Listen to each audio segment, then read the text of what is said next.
What's up, homies? Welcome to a very, very special video because we are going to be breaking down Disney's Investor Day, where they announced so much Marvel that I think everybody's overwhelmed at this point, and really wanted to touch on the fact that they announced all of these things, movies and TV shows, what to expect that's going to be coming from Marvel over the next few years. This includes upwards of 10 new Disney Plus series, which we did some of the reactions to those. If you haven't seen those yet, check those out. Link down in the description, linked in the top cards as well. And we are going to go project by project.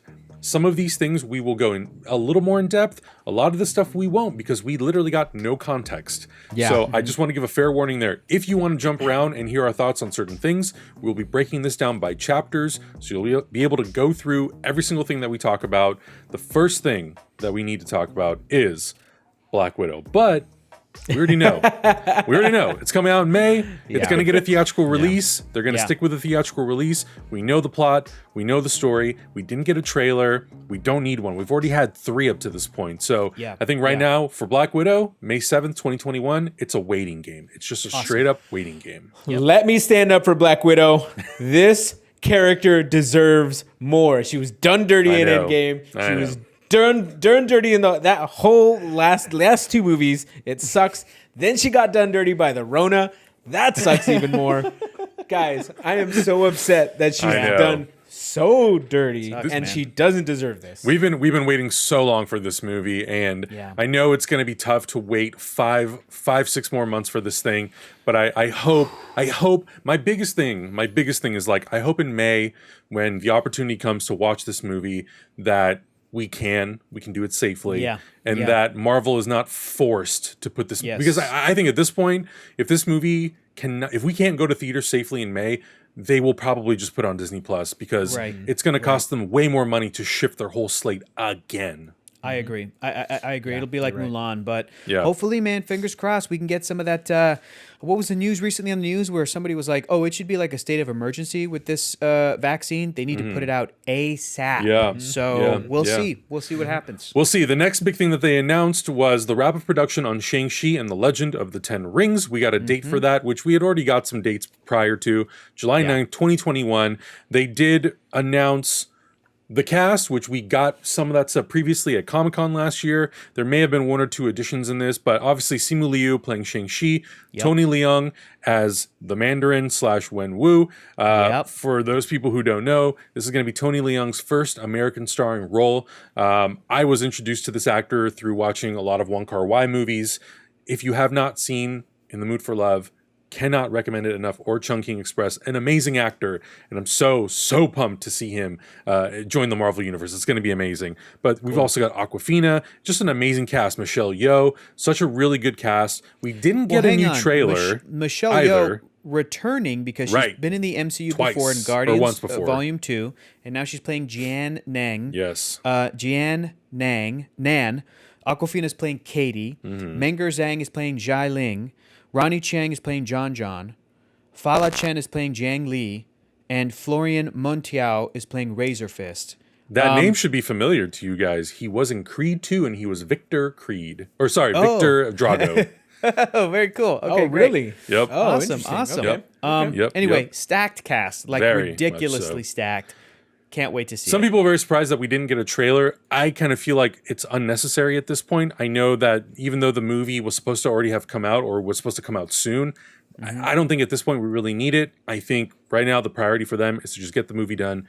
I'm just excited about this movie. We didn't get a whole lot of context about it either, and I think that's kind of fine. They announced so much stuff today that I think if Kevin Feige would have spent 5 minutes talking about every single movie, it would have been a 5-hour like Marvel investor call. It's just like us. If we were to speculate for each movie, we'd be here till 10 days from now. Suffice it to say, Shang-Chi, there's a lot of Asian excellence on display. Oh, yes. Cannot wait to see it. It's going to be beautiful. Yes. And then we got the Eternals. Now, this movie was actually already supposed to have come out. It was supposed to come out in November.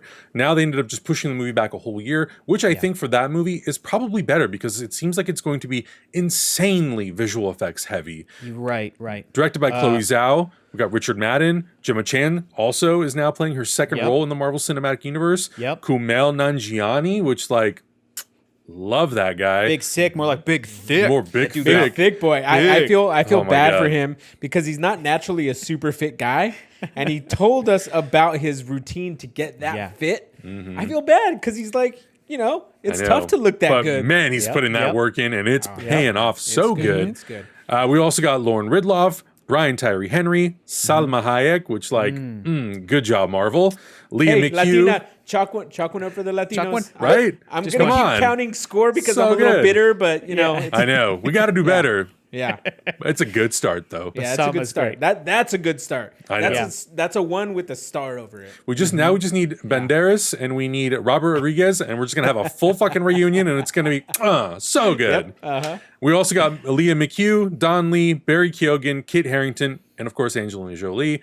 An insanely huge cast for this movie. Again, another thing that I'm very much okay about not getting a ton of footage from these things and just kind of getting like, hey, by the way, this is where we're at with this movie. This is when it's coming out. Here's who's in it.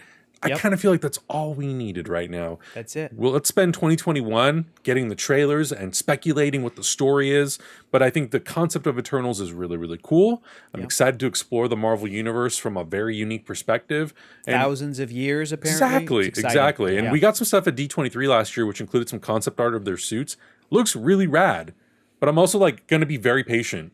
I've never said this out loud before. I've kind of been very okay with not having a ton of Marvel, DC, Star Wars stuff this year. It's been a little bit of a nice breather. Yeah, I was going to start off this video that way because imagine if we would have gotten this news dump right after Endgame. Yeah. Burnout City. I was Endgame was a little so bit burnt out on big it. and so mind-blowing that I was really happy to just be able to be like, breathe. Yep, I was talking to one of our homies, one of our fans, Chris Hardy, who was he messaged me and he was like, "Yeah, mate, I think I'm just burnt out at this moment because that was so big and exhausting, and it was 10 years of stuff." Yeah, I'm with you, Adam. I'm in your camp. I'm not happy that this happened. Of course not. I don't want people to think that I'm happy that right. But I'm glad there was a break in all of this stuff because now I kind of miss it. Yeah. I'm definitely looking forward to all this. And I can already tell there's people in the comments who are like, "You are 3 idiots. How could you?" Also, don't these read the guys comments, speak so it's for fine. themselves. All I'm going to say is absence makes the heart grow fonder. I miss my MCU. I'm ready for more. Look at Hector's wall behind him. I mean, come on. I watched every episode of Hellstrom this year. I'm ready for some more MCU, please. You are the watcher. I was pretty desperate. I was like, I'll watch Hellstrom. Hector, It was not you great. need somebody to write you into the Marvel comics. At some point. We'll see. The next thing that we talked about, or that they talked about, was Doctor Strange in the Multiverse of Madness, which is coming on March 25th, 2022. Obviously, Benedict Cumberbatch, Benedict Wong, Elizabeth Olsen, we found out is going to be in it, reprising her role from WandaVision and obviously the previous MCU movies. Rachel McAdams is officially coming back, which is awesome. Interesting. Yeah. Chiwetel Ejiofor will be coming back, and was not expecting the surprise addition to the cast, Xochitl Gomez as America Chavez. We got to chalk this one up too, Latino. We got to chalk it up. Let's two. Let's go. Let's go. We got Let's two. go. Two big This ones. is really cool. America Chavez is a big, important character, especially when it comes to Latina representation. Yeah. She's a very interesting and kind of complicated character. I'm wondering if they'll sort of streamline some stuff, but she's a young actress. She was in the Babysitters Club. Great for her, man. Along with Miss Marvel and that casting, and even Haley Steinfeld and Hawkeye, it's we're getting that next generation, Young Avengers, maybe. Like this is what we're sort of building up towards. And they, of course, said that Multiverse of Madness is going to tie to WandaVision and the next Spider-Man movie, all pretty much confirming the Spider-Verse. They're dipping into the Spider-Verse, which I am still a little bit split on, but Sam Raimi's directing this, so it's gonna be a good time. I hope that he gets to do some fun, kind of hard PG-13 scares. You know what I mean? That's what we need Raimi for. Those are the hardest scares you can find. Yeah, Hector. dude. In PG-13. I mean, PG-13 scares. I feel like Sam Raimi. And look, I love Scott Derrickson, and I really did like the first Doctor Strange movie. And I know a lot of people like to say oh, it's very cookie cutter. I'm like, sure, but I still very much enjoyed it, and I loved the horror elements and the thrill that it brought to the Marvel Cinematic Universe. I don't think it gets enough credit. I don't think it gets enough credit. I think people kind of slept on it, skipped on it because it didn't seem the most important at the time. But if you go back and watch that movie, Infinity War made Doctor Strange one of the most important characters in the Marvel Cinematic Absolutely, Universe. but even in his own movie, he goes on a journey that's very Yes. different, but similar, but different and interesting than Iron Man did. Mm-hmm. The whole third act is like a reverse of what normally happens in these kinds of movies. There's some really cool, no pun intended, like story and thematic stuff happening. You know, it's not always about you. Right. Is a great theme for a superhero movie. Yeah. Anyway, it doesn't get enough credit. So. Yeah, and I think the addition of Sam Raimi makes me really excited because I'm one of those people. I really like the I like his I obviously like 1 and 2, Spider-Man 1 and 2 the most. Spider-Man 3, of course, is problematic, but I think he's such a dynamic director and he has such a style, and I want to see a little bit more of that in the upcoming phases. I want to see a little bit more of director style in there. Yeah, and Sam Raimi's is so Sam Raimi that. I can't wait to just see it all over this movie. I see some close-ups of some eyes and shit. Whoa. Absolutely. Yeah. And I think it's really cool that we're going to be introducing America Chavez into this. And on top of that, the fact that it will be tying into things like WandaVision and Spider-Man. I'm like very, very intrigued. And America Chavez, her comic book thing is that she comes from another universe, another reality. So it's like, okay, it makes sense that she's popping up in this movie. Adam, this next movie confirmed a rumored actor. Yes. That I think we are fans of. Hey, I'm Batman. Hey. It's a terrible accent. Whatever. Thor: Love and Thunder, May 6, 2022. We obviously got the confirmation that Taika Waititi will be directing it. He'll probably be playing Korg again. And Chris Hemsworth, Natalie Portman, Tessa Thompson. And they did confirm, in fact, that Christian Bale will be playing Gore the God Butcher. Ooh. Now, that's not a character that I am familiar with. I've been told to read Jason Aaron's run of Thor for the last 2 years, and I still haven't had a chance to do it, but I feel like I should probably consider it immediately. Well, we have until 2022. I got some time. We got some time. We should read it at some point next year. It's dope. The Jason Aaron, Asad Ribic, Thor, the God of Thunder is dope. And then it goes into the Jane Foster Thor. Really, really great stuff. But this is like a big deal Thor villain. Dude, Academy Award winner Christian Bale. And like, I know that some people are like, oh, it's always like, I find it weird that guys who played, or actors who played superheroes in other movies, I'm like, come on, all dude. we need left is Val Kilmer and George Clooney and Ben Let's go, Affleck. baby. Well, wait, Let's go. Ben Affleck was already Daredevil, so all we need is George Clooney and Val Kilmer. That's Let's it. go, baby. I'm super pumped about this, though. I like Taika doing a Thor movie and also doing a Star Wars movie, which we will talk about. Yeah. I just I can't not be excited about Taika Waititi coming back and doing more stuff in this world. He's so dynamic and he's so unique. He made me love Thor. And I liked Thor, but I love Thor now. Yeah. And I think he's going to do so much justice to what he's adapting from Jason Aaron's run, what he's adapting from other comic books. And they're all in such good hands, man. I'm not even worried about it. Let me cut you off because we are already running behind because I know Augustine's going to have thoughts on this next one. This is a confirmation. Black Panther II coming out July 8th, 2022. Ryan Coogler is going to write and direct. And Disney confirmed online that at the presentation. T'Challa will not be recast. That they're going to honor the memory of Chadwick Boseman, which I have feelings about. I think that I think this is probably the right call, and I trust everybody involved. And we're all gonna feel for them because everybody lost a member of their family, their filmmaking family. Chadwick seemed to be. But Augustine, with this confirmation, how do you feel about it? In Coogler, we trust. I believe that he was involved in this decision to cast or to not recast or cast or whatever they decided. Yeah. I believe that it's going to serve the story the best. Shuri has proved herself to be a very competent leader of Wakanda. A Black Panther in her own right. So I feel like this is going to be good. And this is going to lead to Doom War, you guys. It's going to lead to Doom War. All they've got to do is get Letitia Wright, who plays Shuri, to stop spreading conspiracy theories on Twitter, and then we'll be golden. Yeah, so if Don Cheadle or somebody could just talk to her. Don said that he was going to take it offline and give her a chat, that she's his little sister. So... Yeah. In Don Cheadle, we trust. If somebody could just talk to her and could, just kind of zip it up a little bit. But Doom War can only happen if they get Javier Bardem as Dr. Doom. So please make that happen. Make that spicy. Happen. That's muy spicy. That's a spicy meatball. Hi. That's a ghost chalk up number 3 for Javier Bardem for Dr. Doom. but as Dr. Doom. But that's fan casting, wishful thinking. So Hey, listen, we're Lupita still at 2 Nyong'o, officially. Lupita's probably going to be back for Black Panther 2. Mexican That's right. citizen, we can baby. chalk her up. Boom. Boom. We officially got 3. Órale. We officially got 3. Yep. Lupita. I see you. Te veo. Lupita. Okay. I have to echo all that. I trust. Yes. I fully trust Ryan Coogler, and I think that he will do what is best for that story. And anyone who is worried or thinks that it's a disservice, I fully trust Coogler. Period. Creed. I just think of Creed. Creed. Exactly. And his And other Adam, films. I don't want you to feel left out. We're going to get that Prague representation when we get to talking about the TV shows. But what's the next movie? What's the next movie? Captain Marvel 2, November 11th, 2022. Brie Larson will obviously be returning. Nia DaCosta is taking over as the director. I'm very excited for her Candyman movie that will be coming out next year.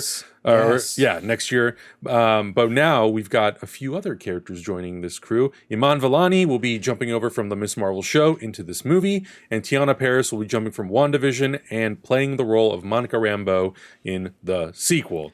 That's all I wanted. And are you guys okay with them being called Black Panther 2 and Captain Marvel 2? I feel like that's kind of boring. Is that going to be the final? I hope they change it. I think that's a working title. Yeah. Okay. I feel like there's been some inconsistency in part of the Marvel universe. Yes. But I'm a person who loves subtitles, so it kind of just differentiates the movies a little bit instead of just being like Ant-Man 3. It's like Ant-Man Quantumania. I think that's what I like about these subtitles. They're fun and they give us just thunder, man. Yeah, and they give us just like the slightest little insight into what the movie will be. Yeah. Okay. So maybe they'll change, maybe not. Adam, you already mentioned the next movie. Let's get into it. I did. So they did announce that Paul Rudd, Evangeline Lilly, Michael Douglas, and Michelle Pfeiffer will all be returning. And a little bit controversial for Hector, they did recast the role of Cassie Lang. It's not going to be Emma Furman. Hector's so who sad. played her in Endgame.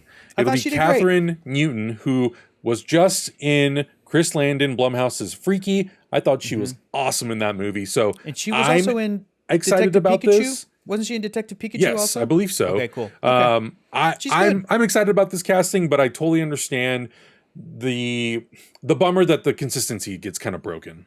And it's different than, a 5-year time jump. This is just like, we're just recasting this role. Why? Yeah. And here's the other huge deal confirmation. Jonathan Majors from Lovecraft Country, The Last Black Man in San Francisco. Good. As Kang the Conqueror. Jonathan Majors is a powerhouse actor. I got goosebumps when you said his name. Phenomenal He's so actor. good in Lovecraft Country. And Kang the Conqueror, if he's being introduced in a quantum type of a thing, maybe there's time travel involved, maybe not, but Kang the Conqueror is an incredibly interesting and complex and Avengers big bad.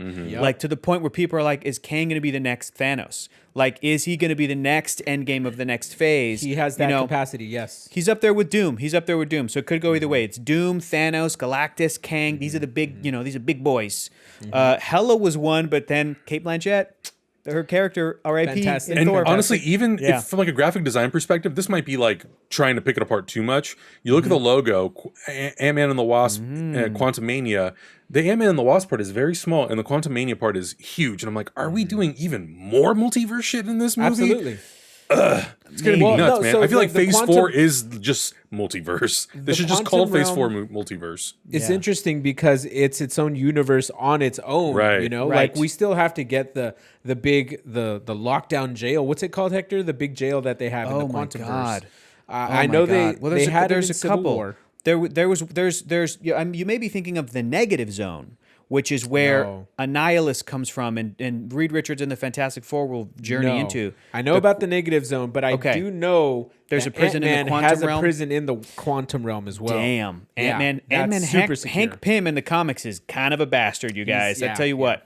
Hank gets up to some shady stuff. No, but you're right. It's not just an alternate reality. Like you said, Augustine, the quantum realm is this whole interesting thing. There are societies in there. They're going to explain maybe why Janet, a.k.a. Michelle Pfeiffer, like why her character aged kind of normally versus Paul Rudd, who stayed fresh in 5 years, and it was only 5 months or 5 minutes or whatever it was, 5 hours. So there's a whole thing to explore there, man. And I'm hoping that we can actually get a little bit more of Michelle Pfeiffer as Janet, because we only really got the tail end of the last movie. And I would be okay with Scott and Hope being on the Avengers kind of during the events of this movie, but then maybe this could be the last Scott Lang, Paul Rudd movie per se, because I would love to get, if they're introducing Cassie Lang, she's a young Avenger, I would love to just kind of keep that going, and eventually there's new Wasps and all that other sort of stuff. Yeah. But I'm stoked, and I'm also very, very excited about this next one. So far, I think untitled, unless they're calling it what they're calling it. Adam, what's the next movie they mentioned? The Fantastic Four. Oh, Hachi Mama. Look, to quote Hector, Hachi Mama.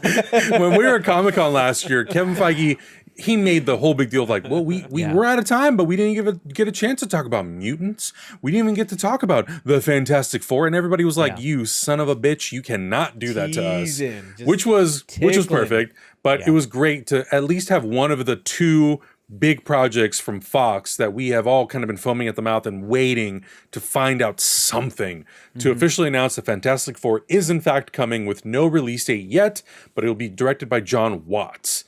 And I feel like we're going to see a lot of opinions about that because I think there are a lot of people. I already have. Yeah, and I think there are a lot of people out there who really like the Spider-Man Homecoming movies or the Tom Holland Spider-Man movies. And I think there's a lot of people who are not so keen on them. I think it's really hard to say because Spider-Man movies are very unique because they are a shared venture between Sony and Marvel Studios. Yes, Marvel Studios makes them, but Sony is the one kind of putting a lot of the money and they're the distributor of the movie. So I feel like John Watts, while he does, I'm sure, have some creative say on those movies, he's also answering to people from two different companies. I feel like now John Watts will be able to work with Kevin Feige directly to make a Fantastic Four movie that will, one, be something that he's passionate about, and two, will just slot right into Phase 4 and beyond. I think that those Spidey films are really, really good at capturing the tone of Spider-Man when he's that age. That tone, And if people don't like that tone, that's okay, because there's supposed to be a bunch of different kinds of tones with superhero stories in the Marvel universe. I think that if you give him Fantastic Four, and just because he's done these teen movies, I don't think it necessarily means that the Fantastic Four then are going to be teens, like Ultimate Fantastic Four. I think you can do an FF movie with them as full-grown adults. Maybe Johnny Storm is a late teen, early 20s. Maybe Reed Richards is in his 30s, 40s. Susan Storm in her 20s, 30s, maybe 40s, whatever. And I think that the tone of the Fantastic Four, even when they're adults and fully established as characters, is still going to be something that I think John Watts is going to be very aware of what it is, and he's going to be able to tap into that and do it. So I'm just saying, I don't think he's a one-trick pony. I think he's going to be able to pull it off. Yeah. I think people think he's a one-trick pony because they've only seen Spider-Man. Sure. Go watch Clown. Go watch Cop Car. Go watch the rest of the stuff that he's done. Yeah. And I remember one day I merged those two, and I was like, Clown Car. Clown Car, yeah. That's right. I think you did that on the show, too. He did. Yeah. I just hope that Peyton Reed, who's been gunning for Fantastic Four, can maybe be like a producer on it or something. I hope Peyton, as being one of the Marvel guys who delivered 3 Ant-Man movies at this point, can still jump in and be like, hey, do you guys need some ideas for Fantastic, and contribute in some way. That'd be cool. Yeah. I'm just really pumped about just this world that they're building out and this creative team that they're building out because, and I had a conversation about this, and I'll just make this point kind of quick. Marvel, in terms of its characters and its actors, it is also aging, and they need to bring in a younger generation to sort of, bring in, everything's about demographics. If all of your actors are 40 plus, you're gonna have a hard time capturing the 13 to 24 audience. But now you've got these younger actors coming in with something like Fantastic Four. If they went young, that's hugely appealing. We got Haley Steinfeld and Hawkeye. They're really doing a good job understanding how to adapt with the changing times. And I think that is what makes me excited about Phase 4. It's almost like having a Phase 1 in some respects, but it's also just building upon what we've already built out for the last 12 years, which I think is so impressive. Yeah. The next thing that they announced, we've already heard about it. Adam, what is it? Because I have one thing I want to say. Go. It's Mahershala Ali playing fucking Blade, and I'm here for it. Get me a good director and give me a fucking horror thriller, and I'm in. I saw one thing online about how during this investor meeting, they revealed that like internationally, Disney Plus was going to introduce Star, which is like kind of a Hulu and like adult content will kind of be available. They'll have things like Die Hard on there. Right. And then apparently there was a screen where it's like to log into Disney Plus, it's like, hey, do you want stuff that's like rated R to be able to be on Disney Plus? Content. Click yes, click no, mature. When I saw that, I went, I think this could be something that they could even put on Disney Plus in North America or in the United States. Blade and Deadpool. And then lead into your Blades and your Deadpools and your Logans and your, whatever else. And I think that the idea of doing Blade rated R, I know for years people have been criticizing fairly the PG-13 realm of the Marvel Studios movies, but I think that Deadpool first and then Blade should be the rated R projects that can afford them that mature themes and the swearing and the violence that's not always necessary, but it's good to have it there for some of that story stuff. I just think that this could be the beginning of Disney Plus opening up a little bit and being like, well, maybe we can get some Marvel Studios shows that are a little bit more mature. Maybe this could be the way that we could bring back a Daredevil, bring back a Punisher, or Jessica Jones, Luke Cage, whatever. So I just am intrigued by that, and I hope that they will eventually kind of unlock that. Yeah, I agree. Oh, dude, I agree. I feel like Disney is putting out so much content on this platform. If you watch the end of that meeting, was it investors meeting? Yeah. They go over everything that they're going to do. They're going to put out over 100 pieces of content in 1 year. Like, you have to expand. Like, not all of that can be PG-13 and that's it. Right. You're really not reaching out to your audience. I think opening up Disney Plus has really given them a lot more insight as to who's watching, because now you see what age people are watching. You can see who's watching what. Maybe the cartoons and stuff aren't making them as much money as they thought, but Mandalorian, boom, through the roof. That might lead to other things that might be more adult oriented. And who knows, maybe we might see a Disney logo on a rated R movie. You never know. Maybe not even passing it off to the sister company. Just straight up. Be cool. And it's also possible that some of those projects could go to 20th Century Studios and be a partnership deal where it's obviously not Fox anymore, but it's very, very possible. Yeah, I think I think there's so much potential, and we're gonna have to wait a little bit to find out exactly how those things are gonna work out. But I am excited, and I agree. I do hope that at some point we get an opportunity to put Logan together with the other X-Men movies and not just single it out because it's rated R. Like, I would love to see all those things together on one platform. Yeah, that's the movie stuff. Series. Let's get into some of these Disney Plus shows. WandaVision, January 15th, coming soon. Falcon and the Winter Soldier, March 19th, 2021. Adam, shot in Prague. There you go. There you go, boo-boo. Chalk one up for the checks. Chalk one up for the checks. Check plus. Check. Oh, goodness. Loki, May of next year. What If, summer of next year. Then we get to Hawkeye series. Jeremy Renner, Haley Steinfeld confirmed as Kate Bishop. Yes. This is lots a really of set photos coming out of that show too. Stacked cast. We've got Vera Farmiga, Fra Fee, Alakwa Cox, who is a deaf native actor, as Maya Lopez, aka Echo, and at one point in the comics, Ronin. This female character takes over the role of Ronin, and she is also deaf in the comics, so they're having that sort of representation there at the forefront. Can't wait to see how that character is presented and what role the character plays in the series. And we've got episodes directed by Rhys Thomas, who's directed episodes of Saturday Night Live and Documentary Now, New York director, as well as the directing team of Bert and Bertie, who did Troop Zero, which is that was a great movie. I believe a British directing team.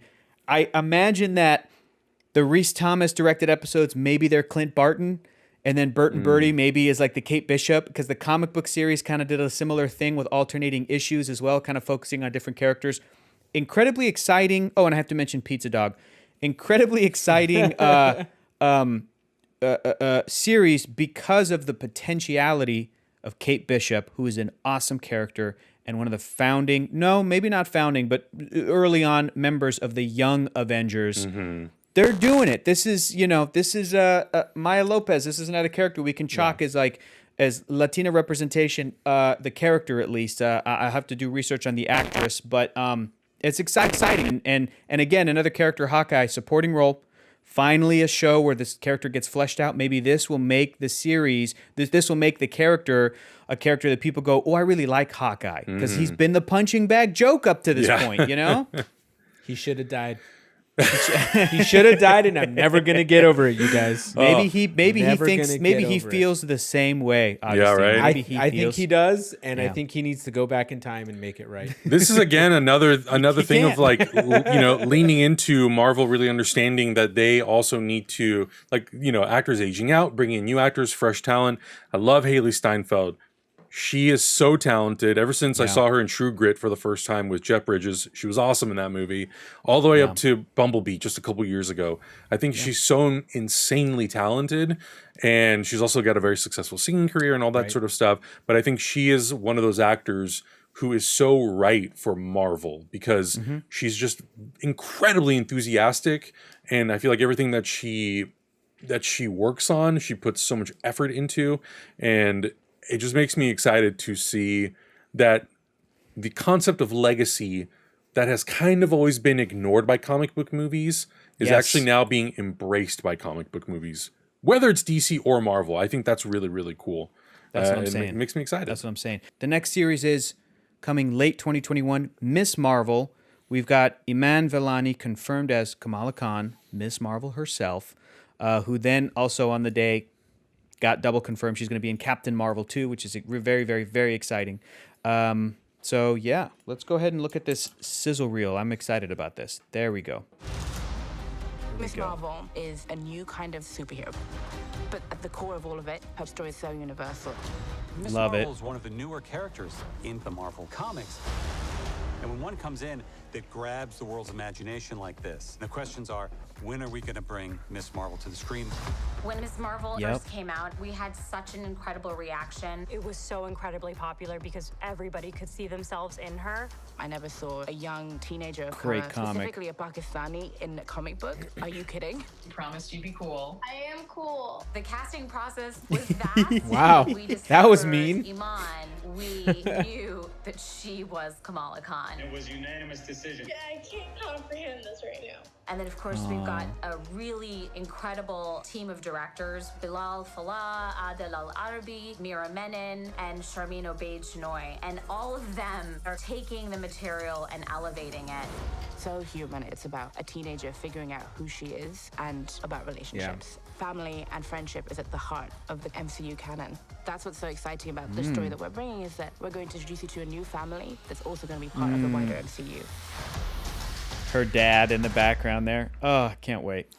So the two male directors, they directed Bad Boys for Life, which is, cool. I believe, still the highest grossing movie of 2020 currently. What? I loved that movie. I thought it was so fun and silly and action packed. And what made it different from Michael Bay was the fact that the action was really, really good, but it was so much about the characters and the relationships. Now, of course, it's silly and it does wild things, but I really liked it. And from a new, for me at least, a fresh pair of directors, when they were announced that they were going to be participating in directing some of Miss Marvel, I got excited because I thought, great. These guys get to now work on material. It's just like the next evolution of their career, working on material that is going to be hugely impactful to viewers and to people that this story will be relevant to. And it just makes me excited that Marvel is just further expanding their creative team. So it made me really excited.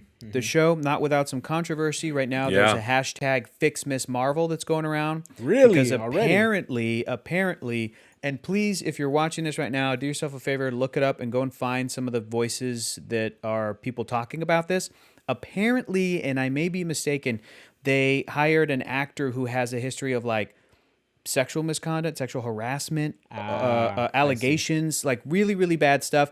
And they're putting this actor on the set with more potentially young people. And so people were like, don't do this because this guy is a predator kind of a thing who preys on young people, on young women. So hopefully they can recast this person if, in fact, that stuff is true. And I saw some of the hashtags going around, and there was an actress who said, no, this guy did an awful thing to me. This is real. This is a real thing. This is a real issue. So I really hope that it can get, squared out. Resolved. So that resolved, in a way where people who have preyed on people can't just be working on a set and get access to more people and everything like that. This young woman was like, I just don't want this to happen to somebody else. So it's like, okay, yeah, totally of course you don't. Totally fair. So absolutely. Fix Miss Marvel. Hopefully they will. Hopefully they can. Keep your eye on that hashtag. See what's kind of happening. And it's a real bummer that it's around this show because, my God, the whole idea, the concept of the show is like the most beautiful, youthful expression of a type of story you don't typically get in superheroes, and it's so important. Yeah. So hopefully everything can be cool. Next up, this was a huge surprise. Guardians of the Galaxy 2022, not the movie, the holiday special. Honestly, when Feige announced this, I was like, wait, they're calling the third movie holiday special? What? No. It's a special. It's going to be on Disney+. James Gunn is returning to write and direct. We just watched the Lego holiday special, which was fun. It was a fun time. The Lego Star Wars holiday special. This is going to be legit. This is going to be cool. And Adam, you were saying that they're going to do it at the same time as shooting Part 3? Right. Okay. So, which makes the most sense. I mean, if you have all those actors together, it makes total sense that you would shoot a holiday special around that same time. So, this Guardians of the Galaxy world has been so fun and so inventive and so creative. And I love all the characters in it and those actors that play them. I have a lot of love for them as well. Yeah. So doing a holiday special set in this universe, I mean, they have a ride at Disneyland California Adventure now. So I'm like, yeah, you can kind of put these Guardians characters in just about anything. And you are almost for sure guaranteed a fun time. So I'm all about it. Here's the pitch. If Javier Bardem isn't playing Doctor Doom, how about Santa Claus, but in space? Oh God! Like Marvel Comics Santa Claus, like Omega level powered Santa Claus. Yeah, like a cosmic magical being. My God, that's what we'll do. Nope, still want him as Doom. Okay, fair enough. Next up, we knew about this because of rumors, because of just the rumors that we heard about a Nick Fury series. The name was revealed.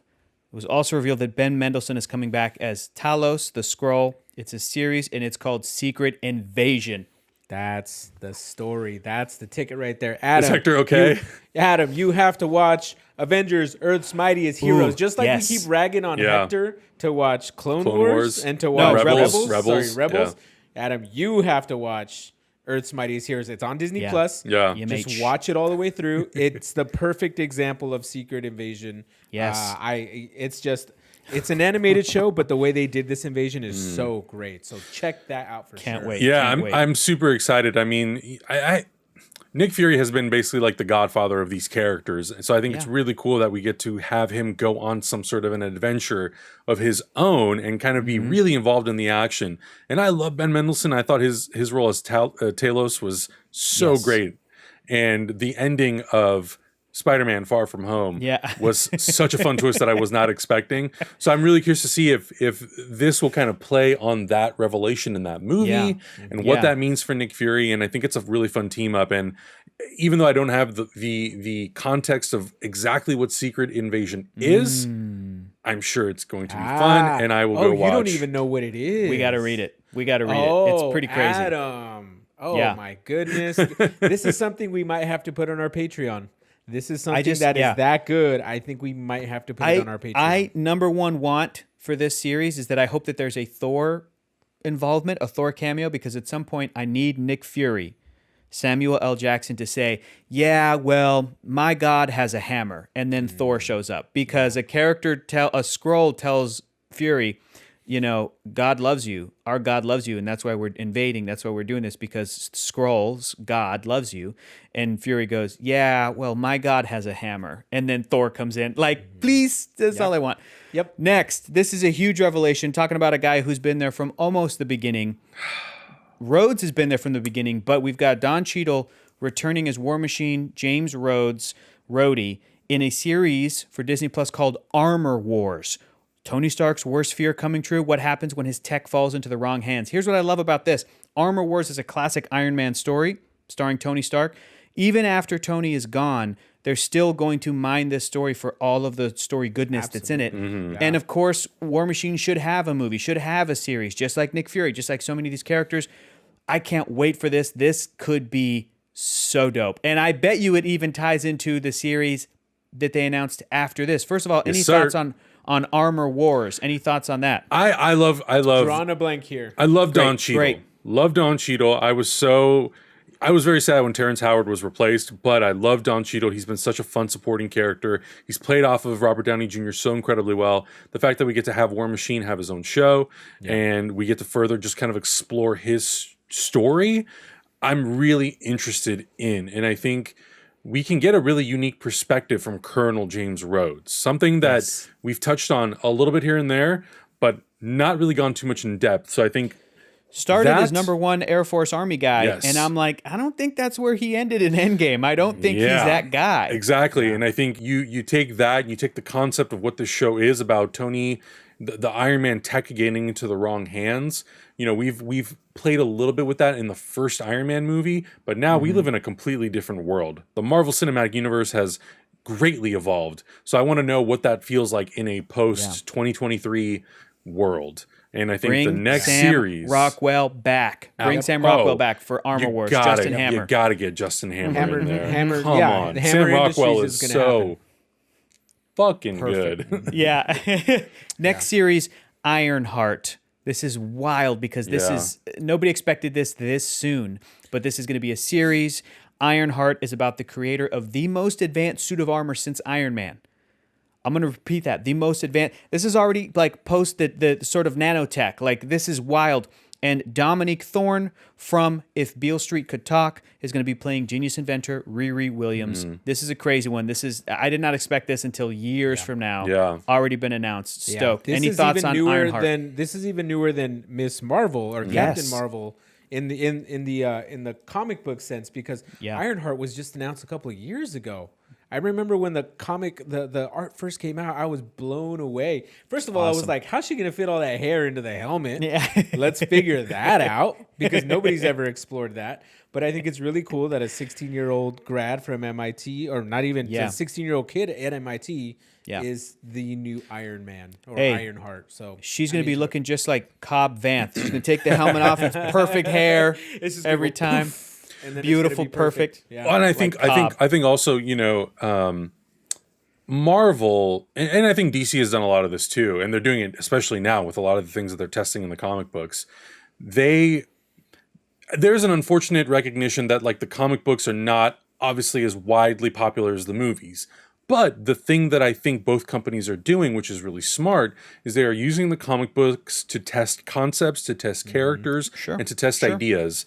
And I think as far as I'm assuming and I know, to me, Ironheart was very successful because when that came out, everybody talked about it.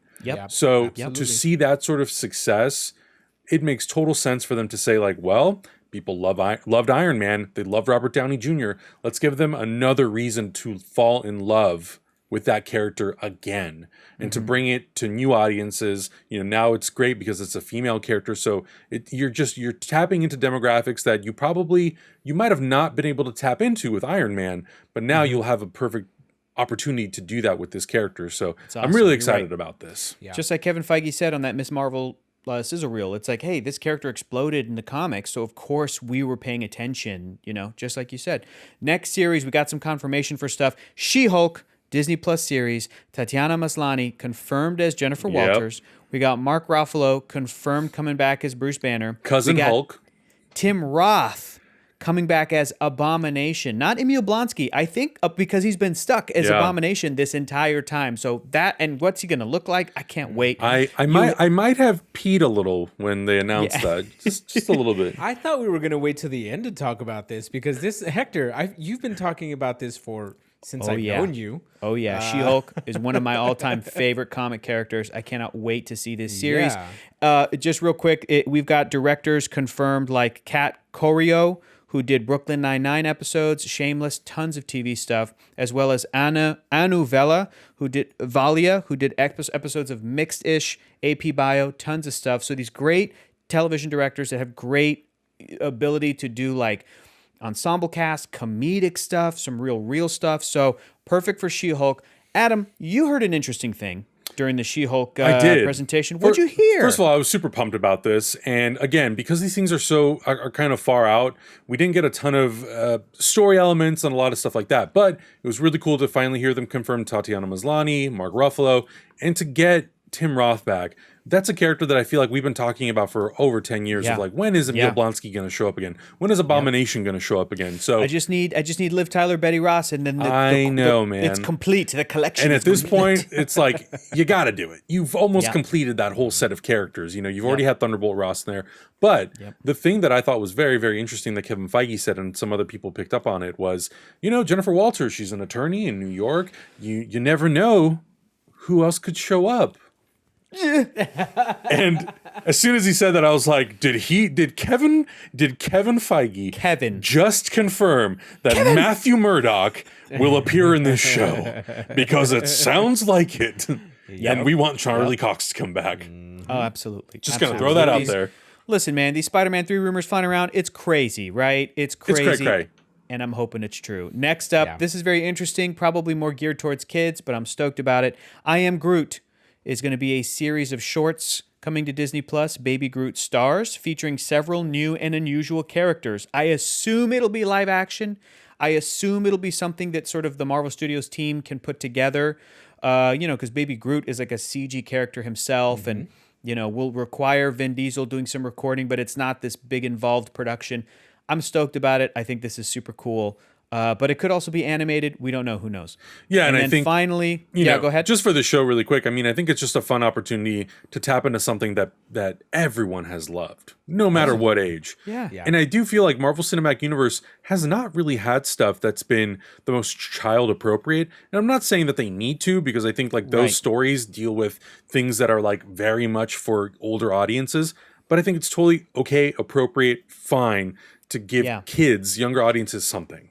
I miss the Marvel one-shots. And maybe this could be their first foray back into doing like shorts stuff, which is like, great. Give me a Justin Hammer short. Give me a, all these older, give me a Betty Ross, Liv Tyler short, and then I'm fine. Like all these other characters that we can just give them little things here and there. Agreed. Lastly, Moon Knight series about a complex vigilante. We didn't get confirmation about Oscar Isaac. I was so waiting for it. I literally thought it was like, and he's going to be played by Oscar Isaac. And it didn't happen. They may just be figuring out contract stuff. They may just be, we'll see. I think we got some time before this comes out too. Likewise, nothing on Deadpool 3, nothing on Spider-Man 3. So, which makes sense because even though Deadpool is part of 20th Century Studios, I think it's in very, very early stages. Yeah. They just announced a writing duo, and Spider-Man is technically Sony, so it's going to be a hot minute. Yeah. Impossible question to ask, but out of everything we just covered, Marvel Studios, what is the one thing you're most looking forward to? Augustine, is it still What If? Let me look through the list. I'm scrolling. Really quick. I honestly cannot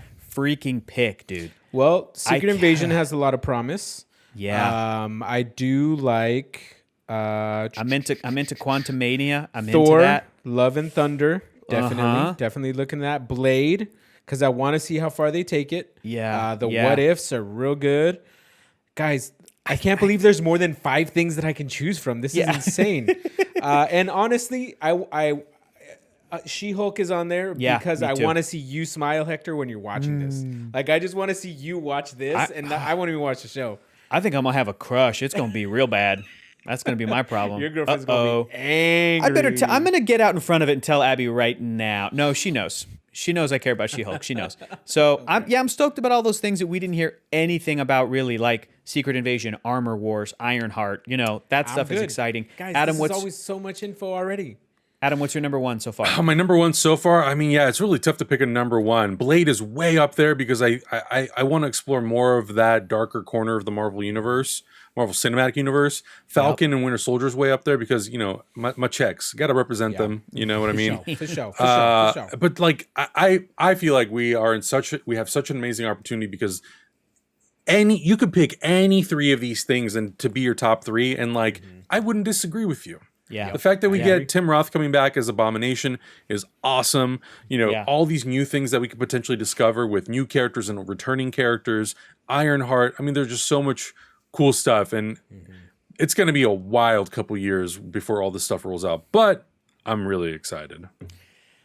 Oh, so much stuff, you guys. So much Mind stuff. blowing. I still can't wrap my head around all this. Yeah. I know I've been talking about it, but I still can't wrap my head around the fact that little 10-year-old me would be completely geeking out right now if he knew that all of this was going to happen in his future. Honestly, so we're kind of at the point where I don't need phase numbers anymore. I understand why we have them, but because when we first got Phase 4 announced to us last year at Comic-Con, it was great. I was super pumped about it, but it's expanded so much. Mm-hmm. And at this point, I'm like, just keep it going. Yeah. Just keep it going. As long as you can. Just keep giving us good stories, man. Yeah. Can't wait. Yep. Can't wait. Guys, let us know in the comments. What are your top 3 picks? What are you most excited about? Can you even pick 3? Is it almost anything in this list of stuff? Let us know in the comments below. What are some things that you would love to see? What are some stories that, just get you really excited? And what crossovers would you want to do? Because I know that there's potential for a lot of these things to cross over, and I'm really pumped to see how they weave things in. I fully believe that Armor Wars and Ironheart will tie in together directly. Yep. What are some things you would like to see? And what are some things on this list that you hope we get more info about soon? I know everybody's going to say X-Men, but I want to know. Let us know in the comments below. Subscribe if you haven't already, and we will see you guys in the next video.